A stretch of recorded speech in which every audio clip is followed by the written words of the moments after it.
Spirits R Us here. We are doing a little get to know us video. A lot of you guys have sent in questions for us and we are going to answer them. But before we do that, we just want to discuss a few things. Something about our team, when we are investigating, we make sure to go into these locations respectfully to the owners, respectfully to the building, respectfully to the spirits that may be there, because they once was human too. So we don't want to go out and provoke and just be disrespectful. We do respectfully, because we want the spirits to want us to come back. We want the owners to come back, and we want to go back.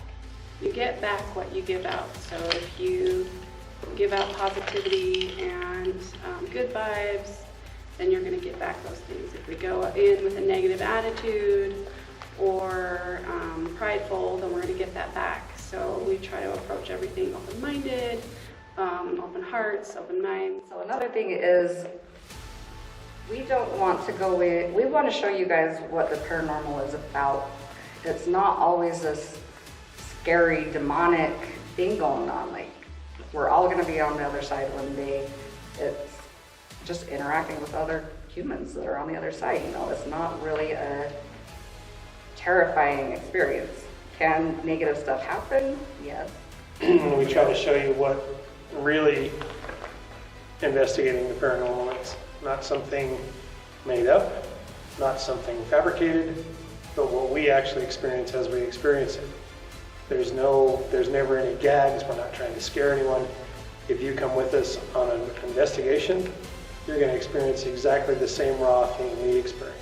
Everything is real. We don't edit or add anything to our investigations ever. We also like to make sure that we touch on all the theories, all of the scientific theories, all the metaphysical theories, so that we can get a well-rounded view of what we're experiencing and how we're experiencing it and why we're experiencing it. So those going out there, whether they be sensitives or not real sensitive, or they're really interested in the science side of things, they can try those experiments and tests for themselves as well. So it's kind of like paranormal investigating should be something that everyone has the opportunity to do, whether they have the most expensive equipment or just a simple flashlight, because there's so many different ways to investigate.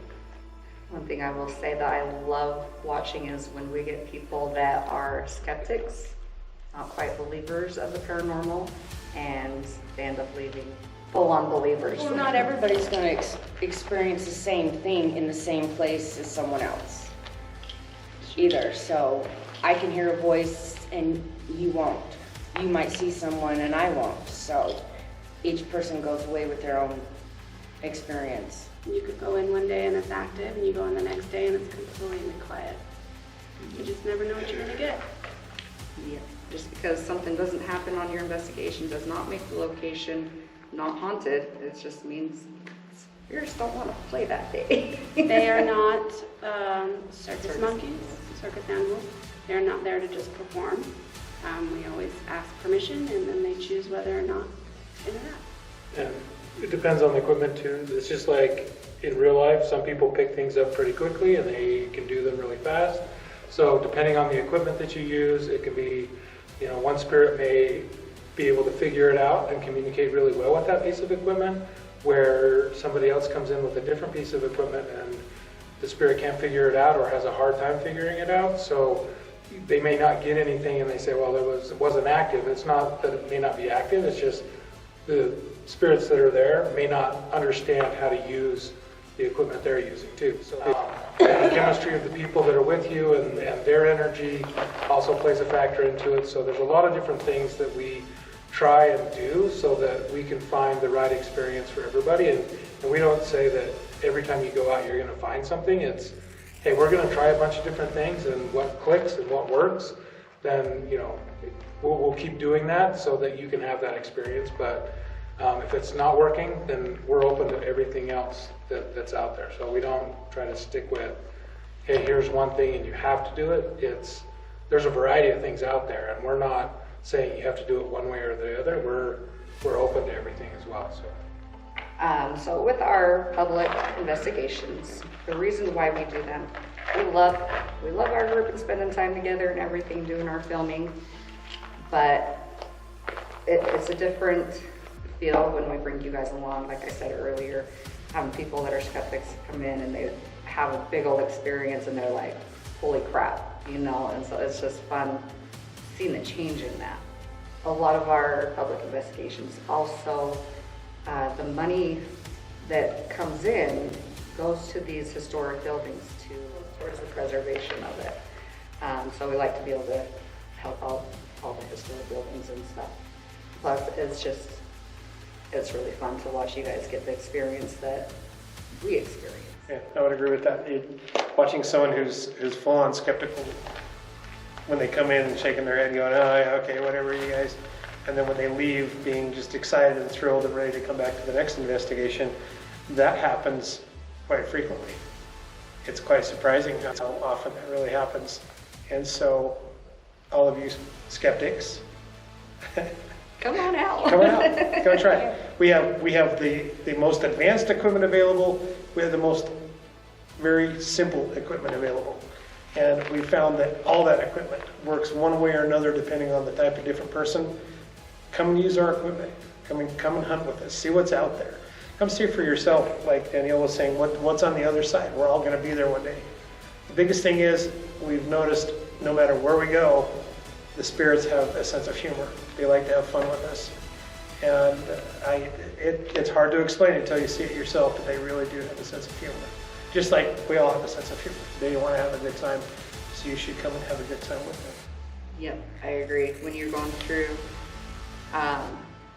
instead of making it such a dark and spooky experience, we start busting out jokes, doing whatever we can.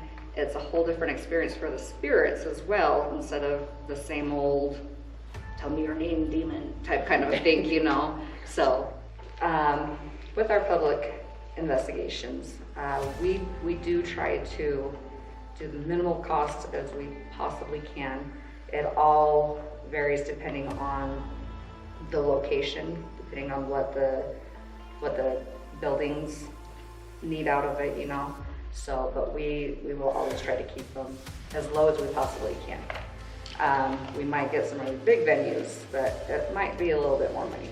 And so it all depends on from there. Most locations ask for a donation of some sort or payment of some sort in order for us to investigate there. So when we bring public in, we try to offset that cost with the pricing of our investigations. We try to keep it as low as possible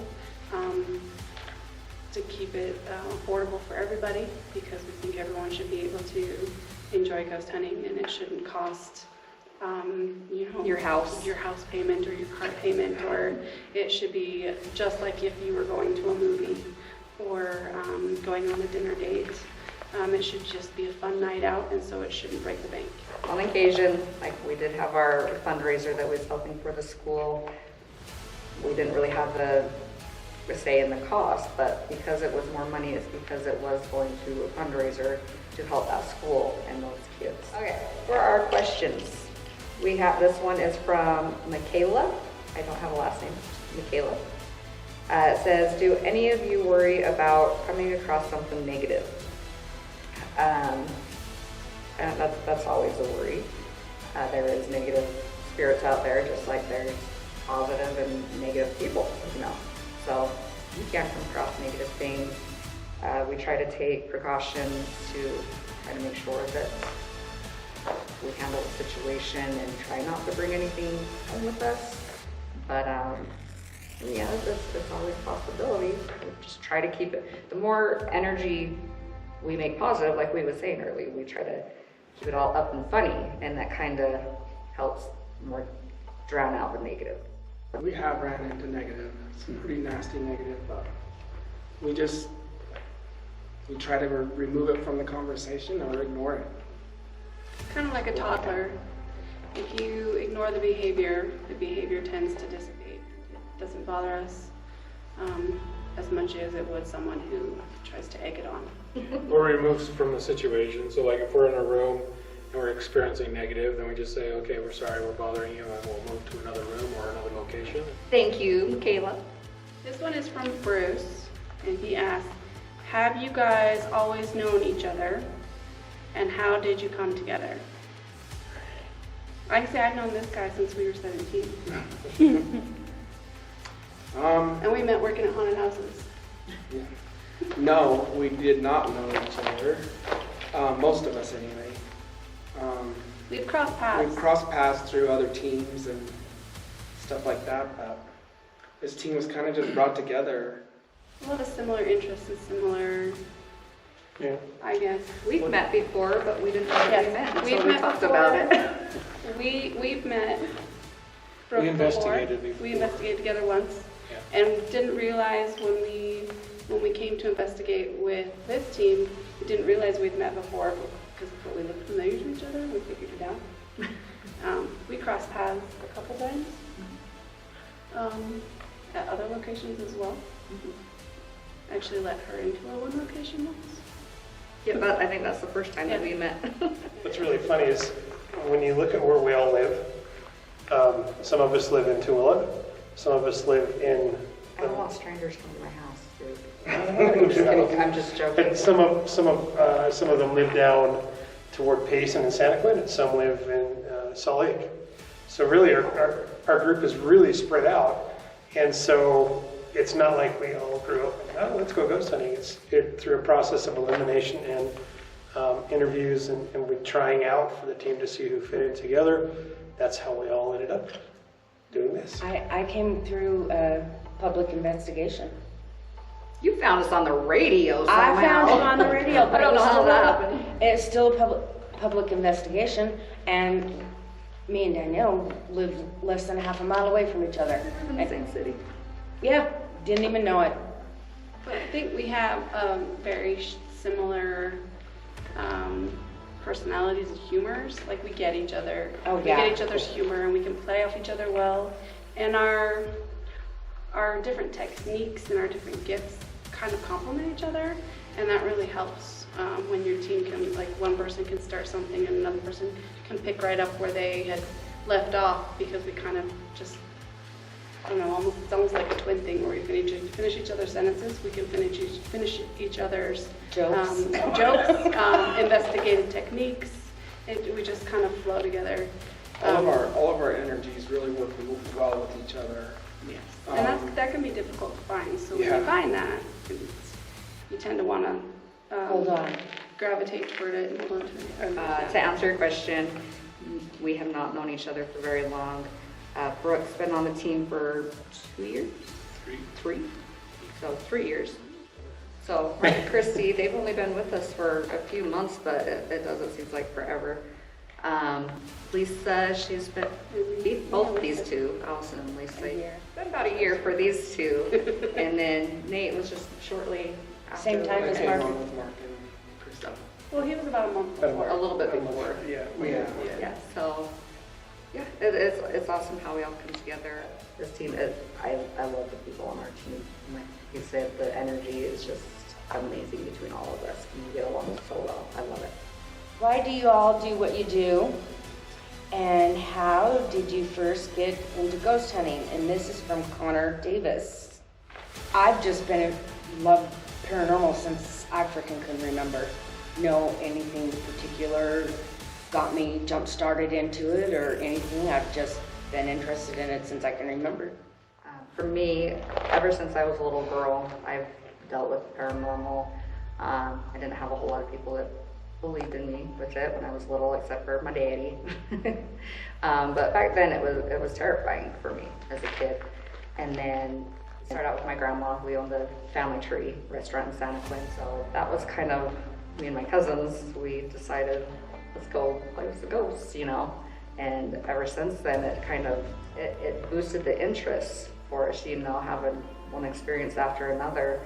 And then I remember hitting a cemetery, and I had this experience where everybody went one way, and for some reason I was drawn to this other grave, and I broke down, started crying, and I'm like, it wasn't just a fun and game thing anymore. It was, I really want to get to know and see what I can do to maybe even help the spirits, you know, like something just really emotional just hit me.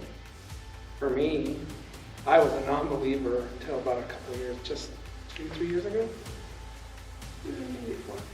Okay, maybe 4 years ago. I was a non-believer, and you could not convince me otherwise. I dragged him on a lot of ghost hunts. And even then, I was still skeptical because I just never read anything, never seen anything, felt it. And then something just happened once to me one day where it was absolutely obvious something was going on other than what I knew was going on. So, which just spiked my interest, so I started learning more and more about it. And here I am today. I'm a firm believer in ghosts now. I've been involved in the paranormal world probably my whole life. Because I've been affected by things my whole life. I got into ghost hunting about 10-ish or so years ago, but I was having experiences with things at an early age. I really got heavily into it after, as a teenager, working at haunted houses. Worked at Frightmares and Haunted Forest in Utah County and another one.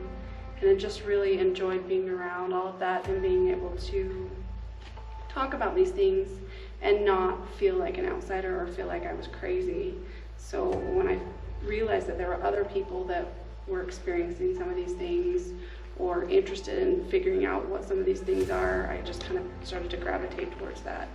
And I was able to start understanding what was going on and what I was experiencing. And so I'd just say my whole life I've been kind of involved in it.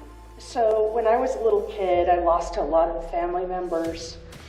And I remember after my dad died, I had a dream about meeting him in the afterlife. And I guess that's what kind of started my interest. I started speaking with mediums who would then contact my relatives that had passed on.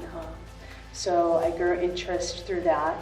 And then about 3 years ago, my mother passed away, and just within hours of her passing, she made it very clear that she was still around and that she was letting me know she was okay. It was an incredible event. There was about an hour's worth of time that I could not account for that I had lost. And it's a very long story, but I can't go into it all right here. And so that really just got me interested in joining a team. And my husband and I, we gave ourselves Christmas gifts of paranormal equipment and just said, there's no turning back now. So that's why we're here. So I gotta add on to her story. So when she messaged me about wanting to join the team, they didn't have anything first. She just messaged you, I got a whole bunch of stuff and we're ready to play. That's true. It was really funny. I loved it. I've done the paranormal thing my whole life. Not necessarily with a group, but even from the time I was very small, I've had experiences with the paranormal. Lived in several houses that had individuals show up. So I wasn't one of those who needed to be convinced that there were spirits or anything else. There's one of my favorite lines is, you would not believe the things I've seen and experienced. And everyone says, what is that all about? And I'm like, it's so hard to explain. And as these guys mentioned too, you're with a group of people who don't go, oh, you're crazy. Mm-hmm. I know I'm not crazy. In fact, if you were to interview all of us individually at our jobs and in regular life, you would have no idea that this is what we do in our spare time. Where we're actually quite very normal. Sort of. Speak for yourself. Just found that outside, okay? We're all a little out there, but yeah, okay. So for me, I think I ignored everything. I don't know, I just didn't want to acknowledge it or know about it. And then I spent some time in Haiti, and there was a lot of weird things that go on there. A lot of things that I saw. I saw somebody get possessed. She was a 14-year-old girl, and when you have 5 6 guys that are pretty big trying to hold her down so she doesn't hurt herself, and she was stronger than all of us and yelling and flailing around and all that. You know that there's more out there than what you want to admit. And so I think that was kind of the first spark that was like, okay, maybe there is a lot more to things. Didn't really do anything about it until it was like, I think it was 14 years ago, I went on my first ghost hunt, public ghost hunt, and had just a little recorder, took that with me. And when I got home, there was 4 EVPs that were on there, and I was like, well, I can't stop now. And so, you know, because I was always like, well, people can fake things and people can do things, and, you know, it may not be real, and you can't trust things that you see all the time because there's a lot of great actors and a lot of gimmicks that people do. But when I went for myself and I had my recorder and I know nobody touched it, and when I listened back and I heard things, when I know that there was nobody else in the room with me, then I was like, well, there are other things. And so that started my journey, and yeah, I've been doing it for 14 years as officially a paranormal, looking for the paranormal and not ignoring it. So Thanks. It was Connor Davis. thanks, Connor. All right, I have one from Christina Childry. Her question is, how long have you all been investigating? And what was your first paranormal experience? Well, for me, like I said, it's been about 4 years now. What actually got me into it was I was walking down a hallway, and it was a school, it was set up like a school. And there was pictures on the wall, or not paintings, like children had drawn or colored pictures, and they were kind of pasted all over the walls, up and down the walls. And one day I was walking down that hallway, and one after another, the picture just come flying off the wall. It's a well-known haunted location. It was a very well-known haunted location. That was when I first realized that there's more going on than I was willing to admit to. And that's when I started talking to people, and then obviously talking to my wife about it, because she was already into it at that time. But you couldn't convince me before that, and she couldn't either. There was just no way. I had to see it for myself. And when that started happening, I turned around and walked out. I was done. So that's where I got my start. For me, I've been investigating for about 10 years. First experience, again, goes back to when I was little. I would always see this shadow man standing in front of my bed, and then I started having things physically happen to me, where again, I didn't have a lot of people that believed me, and except for my dad, and so I would go in and tell him what happens, and I got help for it. But as far as when I started investigating, my first experience, again, was over at the family tree. I'm like, hey, I really got to check this out to see if we can get them to communicate, you know. I tried to stay away from people. I didn't want people touching me or anything like that. You know, I need to know that it was 100% something spiritual. See, I ended up getting my leg grabbed, so then I actually did get a little bit spooked. So I got a little bit closer to everybody because I was terrified. And then I thought I was a badass. So I kind of enticed it and tried to see what else they could do. And then I got poked really hard. It felt like a poke on the side. And that's when I jumped up out of my chair. I'm like, nope, I'm out. I go upstairs and I lift up the side of my shirt, and there were scratch marks on my side. And that's why you don't try to call all this stuff out, especially when you're a beginner. But so that was my first crazy experience actually investigating. My first paranormal experience, I was probably about 6 years old. Until recently, I'd really sort of put it to the back of my mind for a lot of reasons, but I repeatedly had a figure show up in my room when I was a little kid that would sit and stare at me. And for years, I didn't really even put two and two together. And later on in my life, when I was about 17 or 18, we used to take our girlfriends to these haunted mines, because it was fun to get the girls scared, because then they would sit closer to you, right? And one night, He knows how to work it. we all know how it works. And one night Is that how I did? No, I'm just kidding. we all hopped out of our cars and we're walking up toward this abandoned mine. And in front of us, a row of probably 10 miners, complete with helmets and lunch boxes, walked right in front of us. And all of us just turned around, got back in our cars, and left. And we later all got together and talked about what we had experienced. These kind of things, plus, like I said, I've lived in houses where spirits want to communicate. Those are my experiences and sort of what, how I've experienced and how long I've experienced. So really, it's been my whole life off and on that I've experienced paranormal. That's why I can't say I don't believe in it. It was sort of shoved down my throat. Okay, next question from Christina is, where is the most active place you investigated? So I'm new to investigation.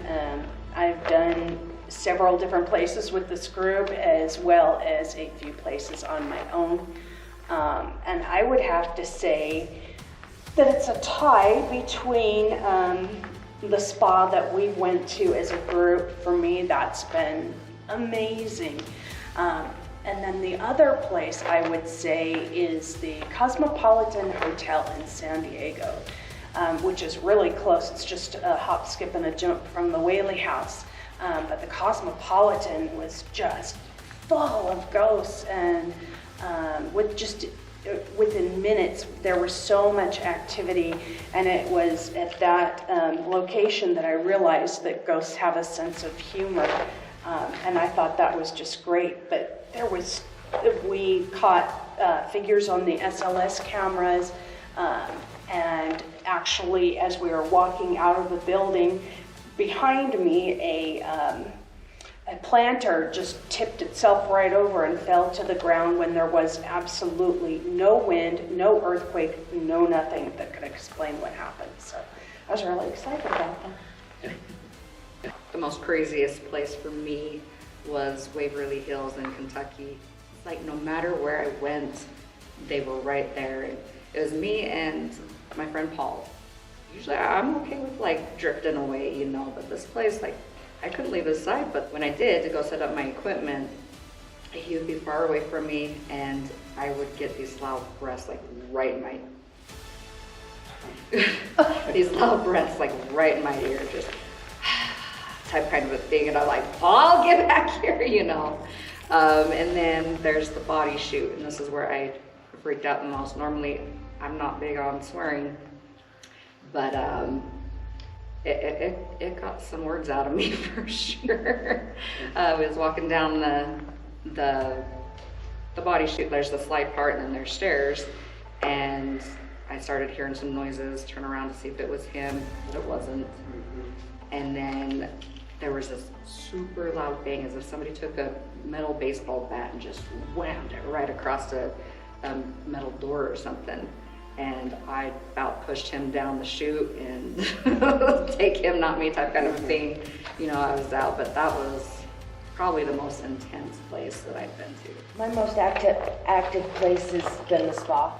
Or the most scariest was Blue Bear Mine, and I'm not the type of person that just, oh my God, or or anything. React to stuff. I take it in stride but this time, nope, I come flying out of Danielle. She scared the crap out of me. We had the music box playing, and I watched it get up, move around, and sit back down. She didn't see it. I saw it. Christina goes on to ask, would you go back to the place that scared you the most? Yes. Oh, heck yeah. Oh, yeah. Not even just a second. We don't really get scared away from places. No, because I want to see if I can experience that again, or if it was just a one-time thing. We're all junkies. Yeah, that's pretty much One it. thing, as far as that goes, as far as what I think the most active place for me so far has to have been the School of Performing Arts. And this is one, Nathan and Brooke and I were in the Black Box Theater, and this is sort of the part of investigation no one talks about. this wasn't on film. It was just the three of us interacting with one particular spirit that's there. And the overwhelming feeling of sadness and that communication and feeling why she was there. She actually came and told us why she was there. We got to hear her voice through several different devices. And that's the part no one talks about. They always talk about the really scary, I'm going to get you, and jump scare, everything else. What they don't talk about is that feeling when you run into someone who's sad. The emotions. And the emotional turmoil. There's been a couple of different places, even out at Three Witches. The three of us we had to step outside for a minute. It was really intense. So, but yeah, I would go back any single place we've been. Absolutely. So for me, I think everywhere we go, we usually get a lot of evidence, or everywhere that I've been, there's always been at least something that's happened. So I wouldn't say that there's like the most haunted. There was one place that I didn't feel comfortable in, and that's the basement of the Depot, the concert venue in Salt Lake, which is in part of the old Union Pacific Railroad station. So it's in there. I got to go and investigate there, and they have a couple green rooms down in the basement. So when you walk down these narrow stairs, you go down, there's some lockers, there's like this big room with a ping pong table and this big freight elevator. But then there's two rooms that are off to the side down this little hallway, and I'm sitting in the room by myself on a couch, and in the bathroom area I see this shadow poking in and out, and I'm not thinking anything of it. I'm just trying to interact. And then I had one other person in my group come, and we were sitting on the couch, and I just asked the question, and I just said, if you want us to leave, just let us know. And both of us at the same time, without saying anything, we both just said, okay, we're leaving, thank you very much, we'll get out of here, thank you for your time, we'll leave you alone. And as soon as I walked out of the room, the rest of the group was in the room, so I didn't want to walk in and disturb them. But the more I walked around, the more uncomfortable I was being down there. I was filled with anger, sadness. I mean, like all of these emotions came through, and the more I was just waiting for the group to finish and being in that area, the more I couldn't stand being in that area. I was like, so, I can't describe it. It was like every emotion all at once. And so finally I just said, fine, I'm leaving. And I walked over to the stairs and I sat by the stairs, and then everything was fine. But later when I went back and I listened on my recorder, that moment where I said, if you want us to leave, just let us know, there's a voice that said, it was really deep, and it just kind of went, it was like, get out now. And we were just like, every time I think about it, I just, that's the only time that, I was comfortable being in a space. I wish I could go back there. They don't you have to rent the place, and they want a huge amount of money to go back. But if I could go back and try to figure out who that was, I would love to do that. But that's the only place where it's like I've been, and it's like, all right, I got to get out of here because whatever is there, it didn't want me there. I've been in other locations where you get that emotion, you're like, okay, I shouldn't be here, and I leave, but that was the worst one. For me, I don't really have one place or another that I feel, was more haunted than another, I guess you could say, but I'd probably say SPA, or it's the School of Performing Arts. It's probably my favorite place to go. I don't know, I just don't have a real favorite. Yeah, for me, I just haven't found one that's just absolutely been so terrifying I don't want to be there. I don't know what to say. Well, I kind of feel the more scary or intense they are, that's like, let's do it again. Yeah. I think that's It's our kind of how, adrenaline. I think that's kind of how SPA was at first, because it was like a rush. So I would probably say the St. James Hotel in Cimarron, New Mexico was really interesting. There's a lot of interesting entities that haunt there. But the scariest would probably have to be, there's some barracks at Dugway Proving Ground that I used to manage. I would be in the building when no one else was around because I would have to make sure everything was cleared out, that the cleaning contract had completed its work, and every single time, without fail, a door would be opened and slammed, sometimes more than one. There was a back stairwell I'd have to go down to get down to where we have storage and where the washers and dryers are. And one day I'd gone all the way down these back cement stairs into the basement, and the door at the top of the stairs opened and then slammed. So I go running up the stairs, there's no one around. So I go back down the stairs, finish what I'm doing, it opens and slams again. I'm like, screw that, I'm out of here. So I go running up the stairs and I left the building. But this over a period of 7 years I was out there. Constant doors opening and closing without anybody in the building. So Dugway's a pretty crazy place. Yes, Christina, Children. children. You want to go? Sure, Go for it. I'll go. So this one's from Holly. Holly says, are you guys related? No. Except other than we're married and they're married, we're not. We're married. I don't know, I would consider us all very much family now. Absolutely. Yeah. Um, But no, we're not related. Just a big old parafam. Not that we know of. So that is a shout out once again to Holly. So thanks, Holly, for the question. This is from Daniel Evans. Do you worry about something following you home? So when I first started, I did, and I would always do the, you have to stay here, you can't follow us home. But then things would still follow me home. So I stopped doing that. I just figured they would do what they were going to do anyway. We do take, I've started taking more precautions to protect myself while I'm investigating. So I have a tendency to absorb a lot of energy while I'm investigating. So that has helped a lot where I don't have things follow me as much. But I don't worry about it just because I figure they're going to do what they're going to do. And I have a rule in my house that I don't investigate in my house. So if something shows up, I tell them, you have to leave. And if you want to communicate, you'll have to find me at an investigation, and then you can communicate all you want.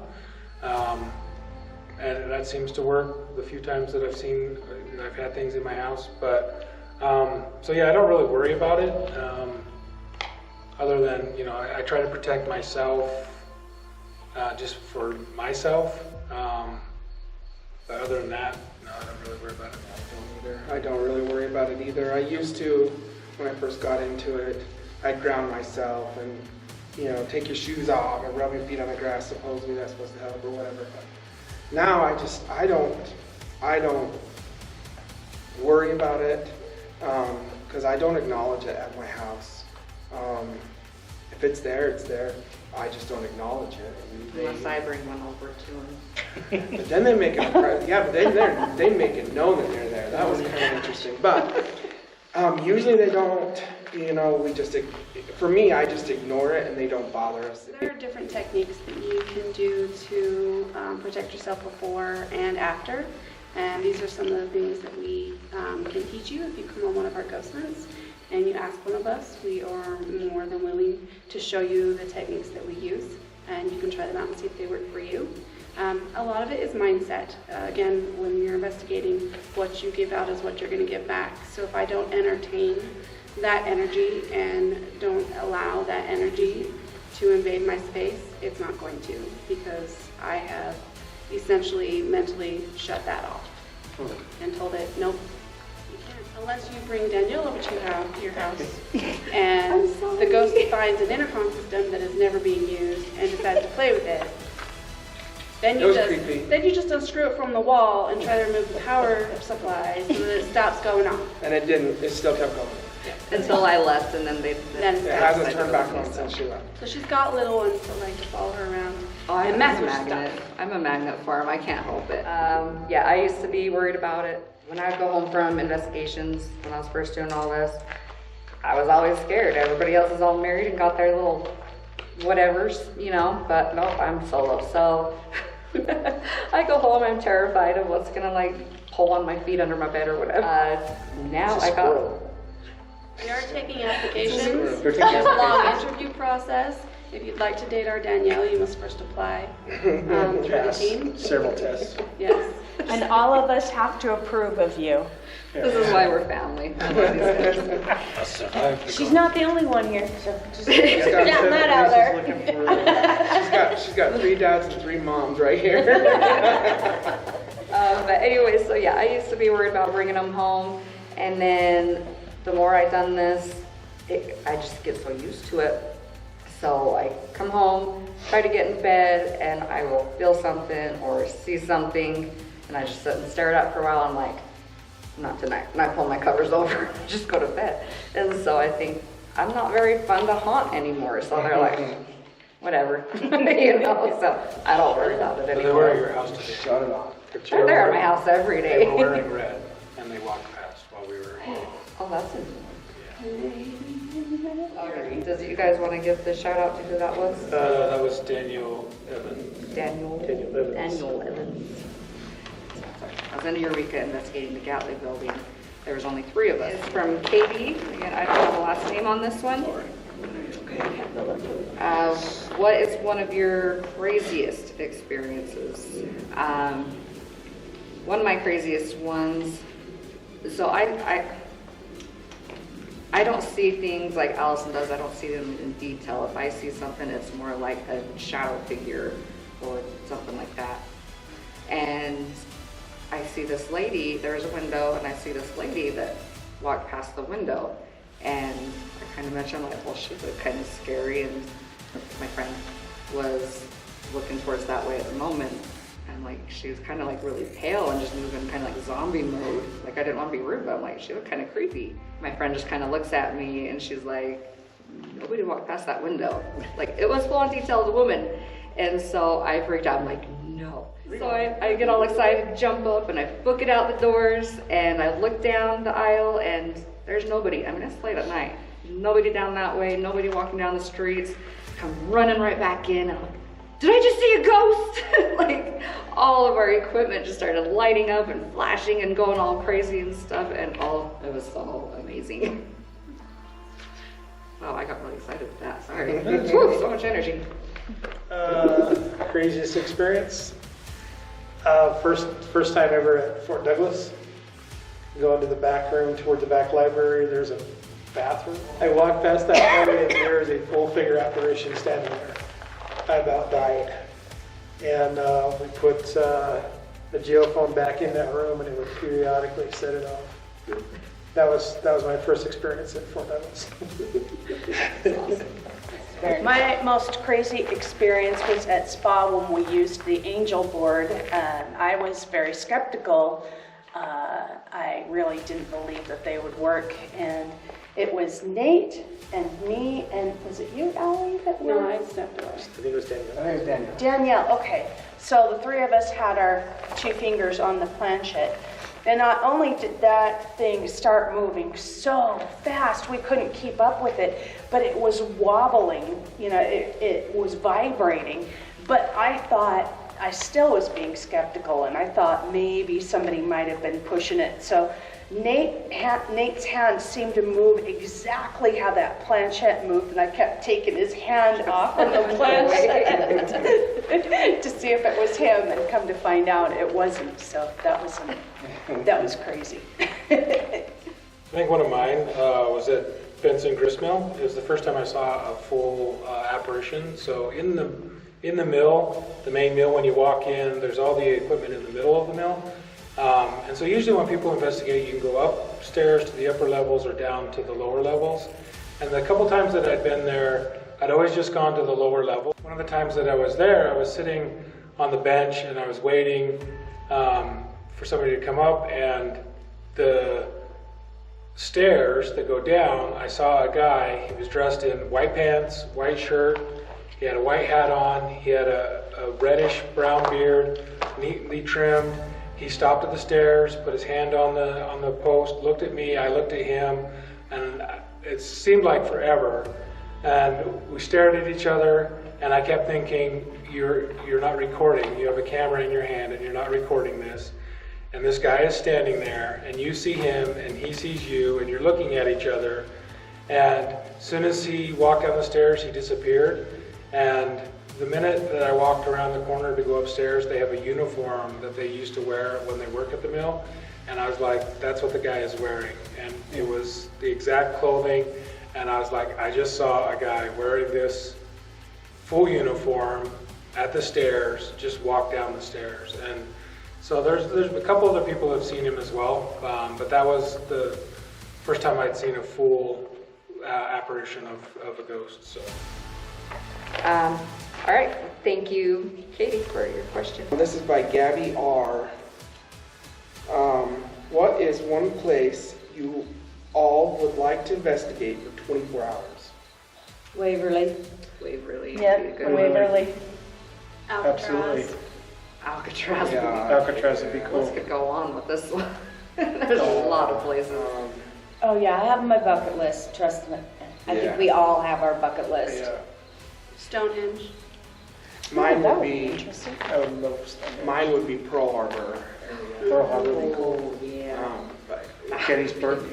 Gettysburg. Gettysburg, Pearl Harbor. absolutely. I went to Pearl Harbor years and years ago as a kid, and I was so struck by emotion there, I couldn't stop crying. I was there for hours and just kept crying and crying. And it wasn't anything in particular, it was just the feeling that you get there. It was just so sad. Yeah. I'd go to anything, anywhere, well, any haunted location anyway, to be able to, not just 24 hours, but even just like a 3-day or a week. 28 stays days. that- Yes, that's it. 28 days. So yeah, I think it was Lisa that talked to me about that show, and I'm like, that would actually, was it you? Yeah. I'm like, that would actually be really interesting to stay there that long to see things to I really don't think I amp can up. handle it either. So yeah, there's your answer to that one. There's a lot. There's a lot of places. That was from Gabby R. Thanks, Gabby. Thank you, Gabby. This is from Ashley Miller. Does investigating ever give you nightmares? Yes. Yes. Not yet, no. I revisit locations in my dreams. I say revisit as in I relive it or I travel there, and sometimes when I revisit them in my dreams, I can decipher things that were confusing while I was actually present there and investigating, and they make more sense when I revisit them in my dreams. You know, it's weird because she's describing something very similar to what I experienced. It really isn't a nightmare in the traditional sense where I Right. wake up freaked out. It's sort of the same thing. You go back and you sort of revisit the thing, and maybe you'll get a different feeling of something that you didn't quite catch. So yes, in that way you dream about it, but I won't call it a nightmare that it scares the living, scares me to death to do it. I only have premonition dreams, so that's the only time I remember my dreams is usually if it ends up being a premonition. No nightmares or anything like that. So, thank you, Ashley. What do you think is the most effective piece of equipment? This is from Jordan. Yourself. Your body. Your body. 100%. As far as like actual equipment besides yourself. Recorders are always good because in that stuff that you listen back, you're going to hear things that wasn't there before. Have nights that is like super quiet. We think that we're not getting anything at all, and then we go back, listen to a recorder, like, holy crap, they were actually trying to talk to us. And a mag light. Oh, yeah. Mag light. Maglight's my favorite. Very simple, very effective. There's a lot of people that don't believe that the mag lights work for paranormal stuff, but with all equipment, if you use other pieces of equipment to try to confirm the others, it's all depends on how you work your equipment and everything. But my experience, the mag lights do work. Yep. And don't get me wrong, the expensive stuff catches really extremely cool stuff. But to have, okay, let's say we have the expensive piece of equipment saying it's doing this, where we can verify it with an EVP recorder or EVP sensor, the more data you can get coming from different places at the same time, the more definition you have that is in fact a spirit or an entity causing that. So the evidence is what we're after. It's not ooh, this went off. What caused it to go off? Right. Exactly. So if we get 2 or 3 things going off at once, that gives us more evidence and more concise saying, yep, that's what we're after. You don't have to break the bank to investigate. Do not. No, That's the nice thing about it. biggest thing, you listen to your body, you get the goosies, it might be something. You just really gotta listen to your body, believe in what you feel, because most likely it's real. That was from Jordan. Thank you. Thanks, Jordan. This one's from Kyla. Yeah, there's 2 parts. How do the phone apps actually work? And we kind of answered this a little bit. What do you do prior to and after a visit? So spirit-wise. So phone apps, like the Spiritus and the Necrophonics. Necrophonics. And Spirit Talker Talker. and some of the others. Yeah, so they have this word bank that's programmed into them, and people think, yes, they can just spit out words and stuff, but the spirits will manipulate that device to pull out the words they need to answer you.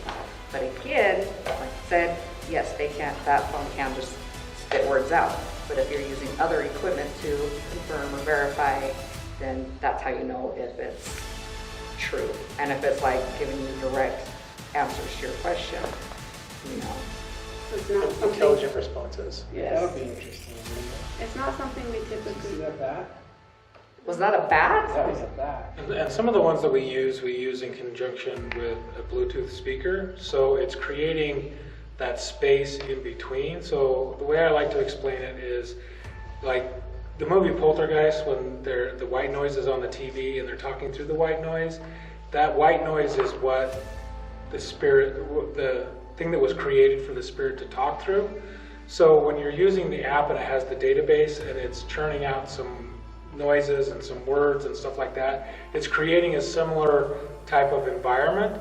And then you have the Bluetooth and the space in between there that has that white noise in it, that they're able to use that energy within that space to pull out those words and generate those words. So if you're looking at the SB7 and it's the radio running through the channels, it's creating white noise and they pull out the words or they stop at a word that they hear within the different channels. So there's a lot of different things that they do, but it's just creating an atmosphere for their energy to use the energy that it's created to pull what they need to out of it, and a way for them to push that word through is the main concept.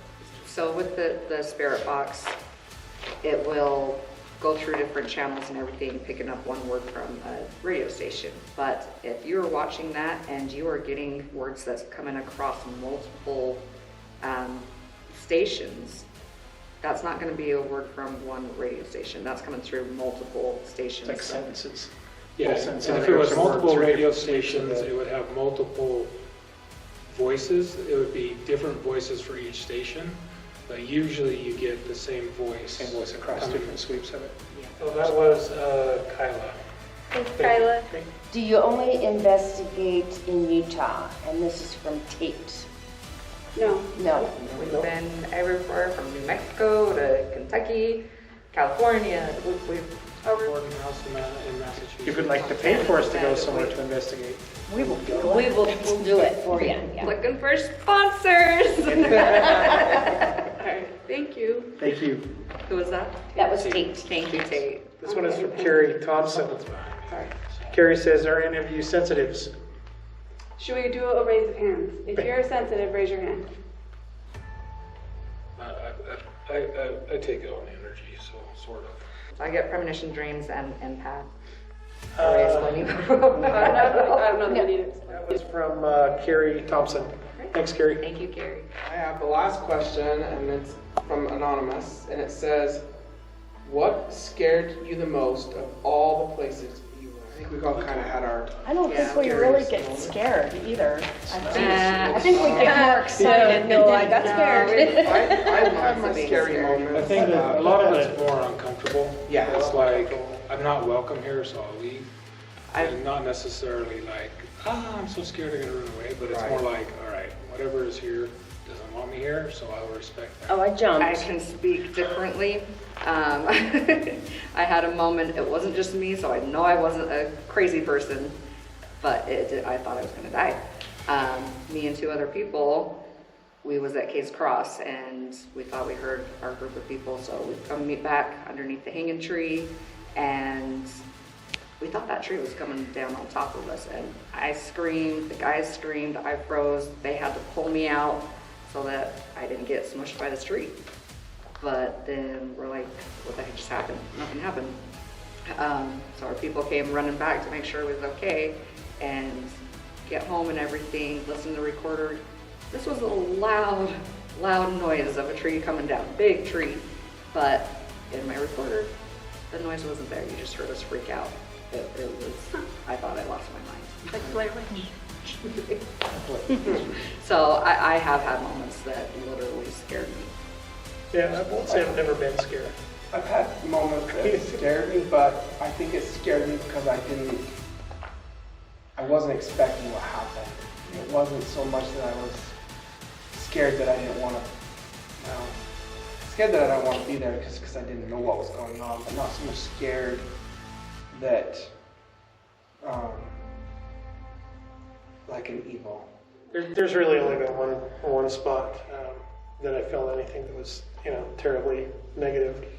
And it's, it's like we were talking about earlier, you're going to run into 98% of the people being wonderful and beautiful to hang around with, 2% not. So anyway, It sounds like we're gonna get toppled on. I think, yeah. We're getting swallowed like moths Anyway. now, too.